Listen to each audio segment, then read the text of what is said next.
My name is Adam Stolberg, and I'm at the Georgia Institute of Technology, Georgia Tech, and it's my distinct pleasure to return to the fold here to PONARS, and I'm really grateful to the whole staff for including me as a member, but also holding this 20th anniversary event. And it is I'm in the enviable position of being between you now and traffic, so I think I'll win that one. So in all seriousness, this is a real distinct pleasure because I think the three panelists that we have today are, I won't call them old hands at PONARS, but mature PONARsians.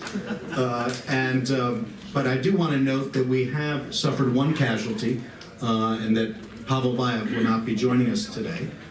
So therefore, I've extended generously the time from 10 minutes to 12 minutes, but I've told them all after 11 I become ruthless. We will be sure to have plenty of time to talk. So I think we're going to change the order a little bit, and we're going to have Dmitry from the Center for Naval Analysis in Harvard University kick us off with his paper that looks at the Russian military modernization program, and then we'll go from there. Okay? Great, thank you. Well, thanks for having me, and I'm glad. I think this is probably 15 years for me in PONARS, so not quite there with the really old hands, but yeah, I didn't mean to be looking at you, Steve. Just so I'm going to talk a bit about Russia's military modernization, as Adam said, but I'm also, if I had known about the timing of the conference and various other things, maybe I would have talked about Zapad. So if anybody wants to talk about Zapad in the Q&A, I'm happy to discuss that as well. As far as military modernization, so the reason I wrote this memo now is that the state armament program is in the process of being updated, and it's supposed to happen every 5 years. It's somewhat delayed because of the budget problems that Russia had in 2015. So rather than the usual 10-year program for 2016 to 2025, we have an 8-year program for 2018 to 2025. But the main idea is that it's on schedule to be approved by the end of the year, and it will set out the rearmament priorities for the Russian government for that time period. In the memo, I get into a bunch of detail that you can look at when the memo comes out about the fight over the size of the program, the budgeting. I'll skip over that for now, but just summarize, say that the total cost is expected to be 17 trillion rubles, which is a little bit lower than the 2020 program, which was 19.3 trillion rubles. But this is not actually, unlike in some media it's been played as a decrease in spending on the Russian military. It's not actually, because 17 trillion for 8 years compared to 19.3 trillion for 10 years is not actually a decrease. Plus, there's also inflation and things like that to take into account. So now the military had initially asked for much more, something in the range of 30 to 55 million, depending on a trillion, I'm sorry. But it was forced down by the Ministry of Finance. And what that means is that some of the most ambitious projects that some of the branches of the military wanted will be postponed. Probably not canceled entirely, because nothing's ever canceled. Just kind of gets pushed off into the next decade. But what's going on now is that there, at least as far as we know, is that there's internal conflict within the MOD among the different branches over who gets how much. So there's a top line figure that's been set, but there's still arguments ongoing about who gets how much, or at least that's what we see in public. It may be that they've actually been settled recently, but it hasn't come out yet. And that's why we've seen over the last few months things like a new naval doctrine and various other documents from the various branches that really have little connection with real procurement needs or even capabilities of the defense industry, but are kind of promotional pieces for what, hey, this is what we can do for you if you just give us all the money. I mean, this is not that different from the way the Pentagon works, or probably the ministries of defense in most other countries. But what we do have a sense now is that the highest priority for the next state armaments program will be the ground forces and nuclear weapons, and Navy will drop down to the bottom of the pecking order. So, what I'm going to do is just very quickly go through the various key branches, and then kind of talk about a little bit about the impact of that. So for the nuclear forces, the top priority is finishing the construction of the Boré strategic nuclear submarines. Those are well on track, and there should be no problem with finishing having 8 of those by 2025. And what that means is that there will be they'll have the ability of having at least 2 SSBNs out on patrol at any one time. Then there's also going forward. So that's sort of the well and underway. Then there's the air component, and what we see there is modernization of the Bear and Blackjack bombers, as well as resuming serial production of Blackjack bombers, rather than going with a new design. And this is a way to probably save a lot of money and also get planes built sooner. It's not as cheap as if the production had continued throughout the 90s, but that obviously didn't happen because they didn't have the money for that. But restarting a production of an existing design is much cheaper. There's also a new long-range nuclear cruise missile with 4,500 kilometer range that's coming online. The area where there's least certainty at the moment is the land component of the nuclear forces. And there's 3 projects. One is the Rubej Road Mobile MIRVed multiple warhead ICBM, which is going to start deployment later this year or maybe next year, and that's sort of well underway and seems to be on track. Then there's the Bargusian Rail Mobile ICBM, which is supposedly going to be ready for testing in 2019. Now that's a project that at various points it was about to be canceled or was canceled and then reinstated. This had to do with the budget problems of the last 3 years, but now it seems to be on track, literally,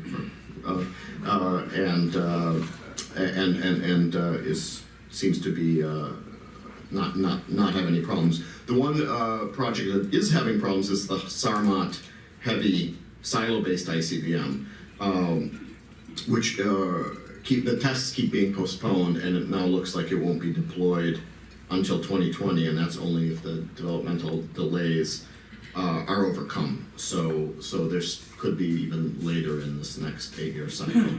So that's very briefly the nuclear forces. I go into a little more detail about each of these in the memo itself. The ground forces are expected to get the largest share of the funding, over a quarter. And in part that's due to the Ukraine experience, which has led to a perception in the Russian Ministry of Defense that ground forces may actually be needed in future conflicts, rather than just focusing on air-sea battle or that sort of thing. But even more so, it's because now they have new designs, particularly for tanks and armored vehicles, that are ready for production, which was not the case 5-10 years ago. So you probably have come across news stories about the Armata tanks. There's also Kurganets infantry fighting vehicles, Boomerang armored personnel carriers.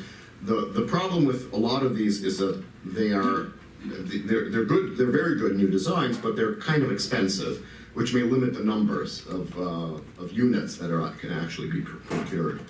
But we'll see. I've seen some reports recently that maybe only 100 Armata tanks might be bought in the next few years, which is a far cry from initial thoughts. Oh, we'll replace all our tanks. We'll have 2,000 within 10 years. So we'll see. Artillery and surface-to-air missiles are a real bright spot for the Russian military. The procurement of the Iskander surface-to-air missile is going to be pretty much complete by 2020, at least the initial replacement of the older Tochka units with Iskanders. And that means Iskander in Kaliningrad is coming, for all of you who've been waiting for it. And it will not mean anything other than it's the last one that's being replaced. And I'm looking forward to all the news stories about it already. I already have like my response op-ed ready. The focus for the next 8 years will be the new MLRS systems such as Uragan and Tornado S, and also the Koalitsa self-propelled guns. So different new generation of artillery and surface-to-air missiles is now underway. They have good designs, and they're going to put them in and replace the Soviet systems. Where they have problems with the ground forces is automated control systems. That's an issue that's kind of bedeviled the Russian military for years and continues to be a problem. It was originally expected to be deployed to 40 brigades by 2020. As it is, it's 2017 and is still in field testing in one division. So what that means is the development of real network-centric warfare capability for the Russian military is probably going to be delayed beyond 2025, so beyond this current HIMARS program, some point in the future. I'm not going to get into detail, but electronic warfare systems and ISR, surveillance and reconnaissance, are really a strong suit, something they've developed very well and are going to continue to. There's also a new push to develop unmanned ground vehicles, and there's a lot of effort in that, and on that scope that's probably going to bear some fruit in the next 8 years. Naval Forces are going to be the big loser. They failed to spend all their 2020 money, so now they're going to get less. Supposedly, I mean, this is unconfirmed for now, but the allocation is going to drop from 4.7 trillion to 2.6. The focus is going to be on submarines and small ships, and grandiose projects like nuclear destroyers and aircraft carriers are going to remain on the drawing board due to some combination of lack of financing and questions over the capability of defense industry. So instead, they're going to get lots of new corvettes and frigates with larger size to improve the armament and endurance. And the key will be new weapon systems, Kaliber in particular, land attack and anti-ship cruise missiles, also Bastion coastal defense, and some new air defense systems that they're still trying to work out the problems on, but will probably develop. Submarines, we're going to modernize Soviet attack subs, complete the Yas, and the submarines are a real strong suit for the Russian military. I'm moving along because I only have less than 2 minutes. So Air Forces, been steadily receiving new aircraft and developing new designs. The what used to be called the PAKFA, the next generation strike aircraft, now is the Su-57. Is not going to start serial production until the new engines are ready, which will probably be after 2025. They're going to slow procurement of fighter aircraft because they've got a lot already, and they're going to, in order to focus procurement on other kinds of aircraft, particularly transport and refueling aircraft, which is a real gap for them. There's also a big boom in unmanned aerial vehicles, probably including a strike UAV by 2020. And then air defense, there's the S-400 long range and the Panzer S short range, which are being deployed, but the S-500, which people have been talking about for years and years, is not going to enter serial production anytime soon, despite original plans to have serial production by 2015. So just as a conclusion, what's the impact of all this on Russian capabilities and on regional security? So SAP 2020 was the first successful post-Soviet rearmament program. It helped the Russian military catch up from a 20-year or so, 15 to 20-year procurement holiday. But what it did was it modernized the Russian military based largely on updated versions of late Soviet designs.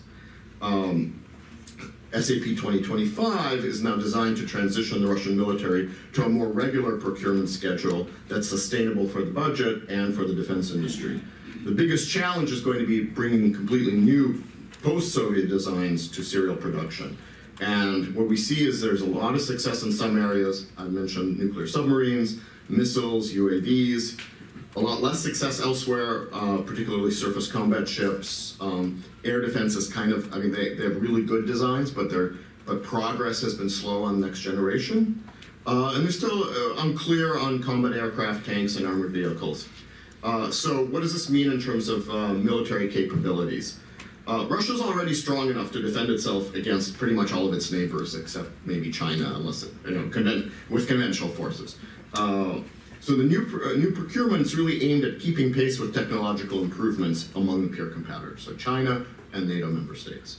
And there's some areas where they're going to have capabilities that are superior to what these other countries, the peer competitors have.